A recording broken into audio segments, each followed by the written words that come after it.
একই কাণ্ড, দম আছে ইরানের। হ্যাঁ, এত আক্রমণের পর আক্রমণ হচ্ছে ইরানের ওপর, ইসরায়েল করছে, আমেরিকা করছে, সেই ইরানের যথেষ্ট দম রয়েছে। ইরান কি করেছিল? ইরান বিভিন্ন দেশে হামলা চালাচ্ছে, প্রতিবেশী দেশগুলোতে ইরান হামলা চালাচ্ছে, এবং সেগুলো হচ্ছে ইরানেরই প্রতিবেশী দেশ, কিন্তু সেখানে মার্কিন ঘাঁটি রয়েছে, মার্কিন দূতাবাস রয়েছে, এবং আমেরিকা যত হামলা করছে তত তাদের হামলা বাড়ছে, ইরানের হামলা বাড়ছে। দুবাই, কুয়েত, কাতার, রিয়াদ, এই সমস্ত জায়গায়, আজারবাইজান, এই সমস্ত জায়গায় অনেকে সমালোচনা করছেন ইরানের, যে কেন অযথা শান্তিপ্রিয় দেশগুলোকে হামলা চালানো হচ্ছে, দেশগুলোতে কেন শান্তি যেখানে বিরাজমান যে সমস্ত রাষ্ট্রে, সেইখানে কেন এরকম হামলা হচ্ছে, কেন ধ্বংস করা হচ্ছে সে দেশের পরিকাঠামো। কারণ মার্কিন যুক্তরাষ্ট্র আজকে বেলার দিকে ইরানের প্রেসিডেন্ট তিনি বলেছেন প্রতিবেশী দেশগুলোতে আর হামলা চালানো হবে না যদি না আমেরিকা এবং ইসরায়েল আবার হামলা চালায়। অর্থাৎ ইসরায়েল প্রতিবেশী দেশগুলোর প্রতি নরম, কিন্তু মার্কিন প্রেসিডেন্টের প্রতি বিরাট গরম। দম আছে ইরানের, বলছি না, কারণ ইরান, এর আগেও বলেছিলাম, ইরানকে সহজে নতজানু করা যাবে না, মার্কিন প্রেসিডেন্ট ডোনাল্ড ট্রাম্প যতই কিছু বলুন না কেন।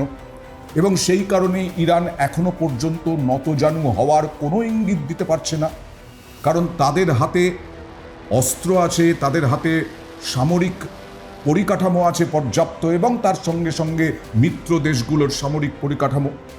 আজকে ইরানের প্রেসিডেন্ট বলেছেন যদি না আমেরিকা আবার হামলা চালায় তাহলে প্রতিবেশী দেশগুলোর উপরে হামলা চালাবে না ইরান।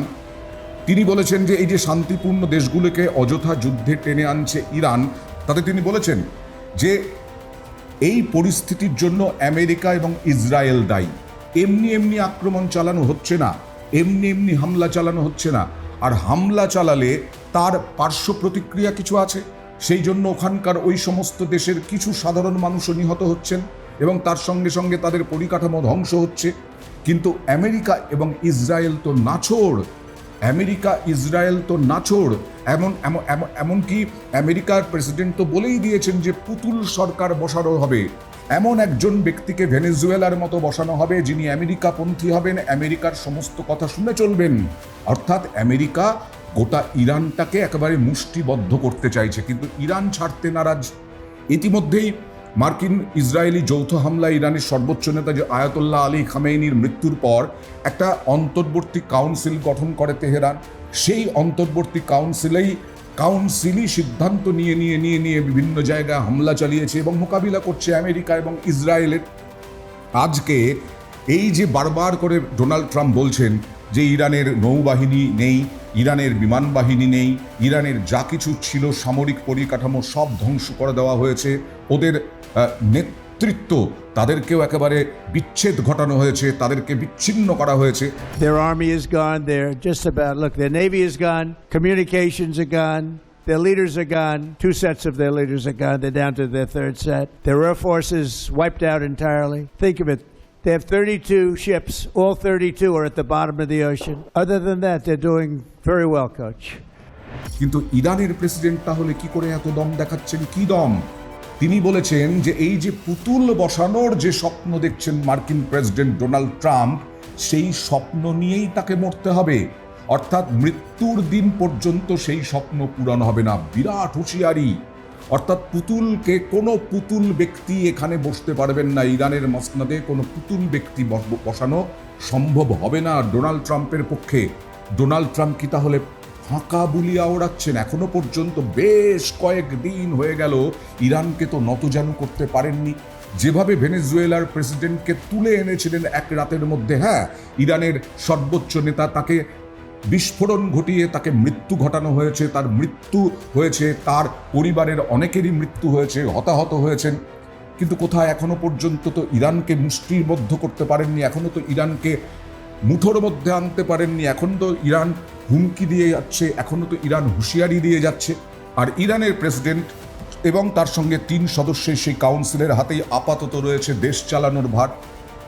সেই প্রেসিডেন্ট এবং আরও 3 জন কাউন্সিলর, যারা কাউন্সিলের সদস্য, অন্তর্বর্তী কাউন্সিলের সদস্য, তারা দেশ চালাচ্ছে শুধু না, তারা ইরানের হয়ে আমেরিকাকে ব্যতিব্যস্ত করছে, ইসরায়েলকে ব্যতিব্যস্ত করছে এবং প্রতিবেশী দেশগুলোকেও ব্যতিব্যস্ত করছে। যদিও আজকে ইরানের প্রেসিডেন্ট প্রতিবেশী দেশগুলোর কাছে ক্ষমা চেয়েছেন, কিন্তু আবার বলছি, ডোনাল্ড ট্রাম্পকে বিরাট হুঁশিয়ারি দিয়ে রেখেছেন। যে ডোনাল্ড ট্রাম্প মনে করেন নিজেকে যে গোটা পৃথিবী তার কাছে নতজানু হবে, চীনও হতে পারে, রাশিয়াও হতে পারে, ইরান তো কোন ছাড়।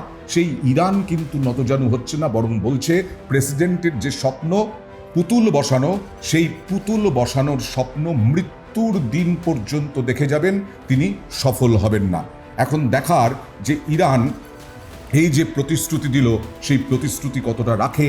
দুবাই, কুয়েত, কাতার, রিয়াদ সহ বিভিন্ন প্রতিবেশী দেশের যে রাষ্ট্র, সেই রাষ্ট্রগুলোতে আর হামলা চালায় কিনা, আবার আমেরিকা কতটা কি আরও কড়া পাল্টা হামলা চালায় কিনা। আবার ডোনাল্ড ট্রাম্প হুমকি দিয়ে রেখেছেন, হুমকির পর হুমকি চলছে। ডোনাল্ড ট্রাম্পের নতুন হুমকি কি? এই যে জাহাজ, ইরানের জাহাজ বিভিন্ন দেশে, কোনো সামরিক শক্তির জন্য বিভিন্ন দেশে জাহাজ নয়, কোনো যুদ্ধ করার জন্য জাহাজ যায়নি, সেই জাহাজগুলোতে হামলা চালাচ্ছে, বড়সড় বিস্ফোরণ ঘটাচ্ছে এই ডোনাল্ড ট্রাম্পের সেনাবাহিনী, এবং তাতে মৃত্যু হচ্ছে ইরানের সেনাবাহিনী, তাতে বন্দী হচ্ছেন তারা, এবং এই ইরানের নাবিকদের যেন কোনোভাবেই ইরানে ফেরানো না হয়, এই হুমকি হুঁশিয়ারি দিয়ে রেখেছেন তিনি। অর্থাৎ এই যে ভারতের দোরগোড়ায় যে বিস্ফোরণ হলো, জাহাজ উড়ল ইরানের, এবং সেই নাবিক যারা যারা ওই ওই ওই ওই সদস্য ছিলেন ওই জাহাজে, তাদেরকে আর ফেরানো হবে না ইরানে। শ্রীলঙ্কায় যারা এখনো পর্যন্ত যাদের শুশ্রূষা চলছে আহতদের, তাদের আসলে শ্রীলঙ্কাকেও হুমকি দিয়ে রাখলেন যে ইরানে যাতে ফেরত না পাঠানো হয়। বন্দীদের ব্যবহার করে, বন্দি বলে উল্লেখ করা হয়েছে, নথিতে বলা হয়েছে বন্দীদের ব্যবহার করে আমেরিকা বিরোধী যে প্রচার ইরান চালানোর চেষ্টা করছে, শ্রীলঙ্কা যেন তাতে সঙ্গ না দেয়। আবার বলছি, আমেরিকা বিরোধী যে প্রচার ইরান চালানোর চেষ্টা করছে বন্দীদের ব্যবহার করে, শ্রীলঙ্কা তাতে যেন সঙ্গ না দেয়। একেবারে শ্রীলঙ্কার নাম করে হুমকি, যদিও শ্রীলঙ্কা বাঁধা আছে আবার চীনের কাছে, আর সেই কারণেই শ্রীলঙ্কা এত সাহায্য করে যাচ্ছে।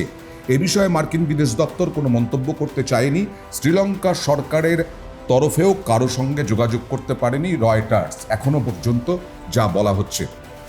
এবং ভারত এবং শ্রীলঙ্কায় নিযুক্ত ইসরায়েলি রাষ্ট্রদূতের সঙ্গে কথা বলা হয়েছে, তাদের জানানো হয়েছে 2 ইরানি যুদ্ধজাহাজের আরোহীদের ইরানে ফেরানোর কোনো পূর্ব পরিকল্পনা এই মুহূর্তে নেই।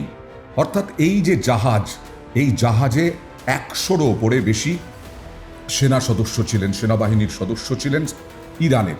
তাদের মধ্যে প্রচুর মৃত্যু হয়েছে, বহু মানুষের মৃত্যু হয়েছে, এবং বেশ কয়েকজন, প্রায় 80 সংখ্যায় তারা এখন শ্রীলঙ্কায়। তাদের যেন ফেরানো না হয়, শ্রীলঙ্কাকেও হুমকি দিয়ে রাখলেন। অর্থাৎ সেই ডোনাল্ড ট্রাম্প ইরানে হামলা চালাচ্ছেন, ইসরায়েলকে মদদ দিচ্ছেন, আবার এদিকে রাশিয়াকে হুমকি দিচ্ছেন, ভারতকে হুমকি দিচ্ছেন, শ্রীলঙ্কাকেও হুমকি দিচ্ছেন। কিন্তু ইরান নতজানু হতে বাধ্য নয়, এরকমটাই স্পষ্ট করে দিল।